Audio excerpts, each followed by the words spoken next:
At least 90 people were killed. Hundreds more were injured in the explosion, which targeted one of the most secure areas in the capital, an area where foreign embassies are located. It's the deadliest attack in the city since 2001. The Taliban has denied responsibility. The Afghan president, Ashraf Ghani, has condemned the bombing as cowardly. I express my deepest condolences to the families of victims following today's terrorist attack in Kabul city, which martyred and wounded a number of our countrymen and damaged public installations. It was a brutal act which has caused our countrymen grief in this holy month of Ramadan. Well, let's speak to Bilal Tawari, who's in the Afghan capital, Kabul. Bill, while the Taliban saying it's not responsible, does anyone actually believe them? Well, the Afghan government, the Afghan intelligence agency, the NDS, has said that it's the work of the Haqqani network. The leader, Sirajuddin Haqqani, is the deputy head of operations for the Taliban. It's a deadly group responsible for a number of similar attacks. We don't know what evidence the Afghan government has to back up that claim, but the Afghan government has even said that this attack took place with the direct help of ISI, Pakistan's intelligence services. We then heard from the Afghan cricket board cancelling scheduled cricket matches with Pakistan. So obviously there's still a lot of confusion and needless to say that the relationship between Islamabad and Kabul will remain problematic, as has been the nature of these relationships for the last 16 years or so.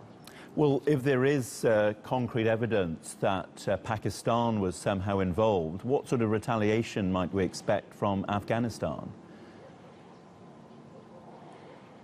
Well, Afghanistan cannot simply match the might of the Pakistani army or the state, but in this case, the tanker, we are being told, had almost 1,500 kilograms of explosives, was on its way to the green zone.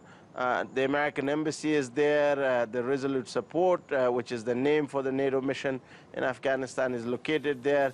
Had more internationals been killed in this attack, for example, if there were American or European casualties and fatalities in big numbers, then Pakistan would have felt the heat if it had been proven that it was the work of the Haqqani network and that the Pakistani intelligence services were behind this attack.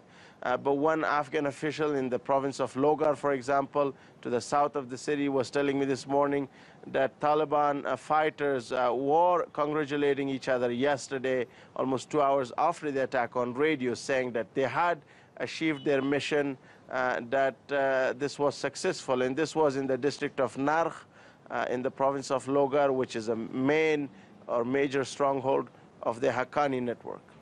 Well, whoever it turns out was responsible, it's clear that the situation in Afghanistan seems to be getting worse month by month. What are the authorities there doing to try and keep the place secure?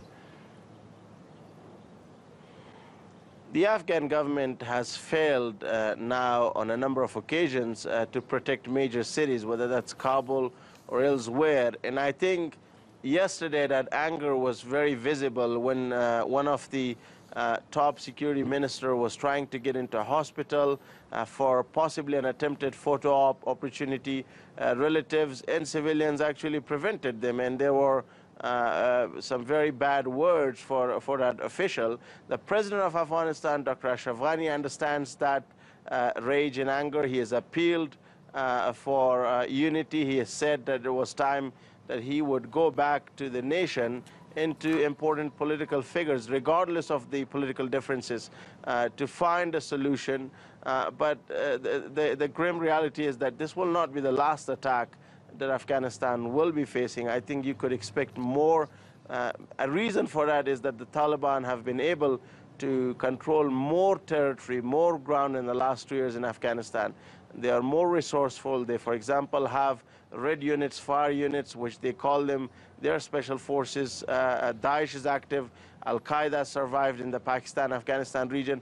In the last 10-15 minutes that I'm speaking to you, a suicide car bomb has targeted Afghan guards at the airport in the eastern city of Jalalabad. which is a major U.S. base. But this is a road that's frequented by Afghan travelers. This is the road that leads to Pakistan.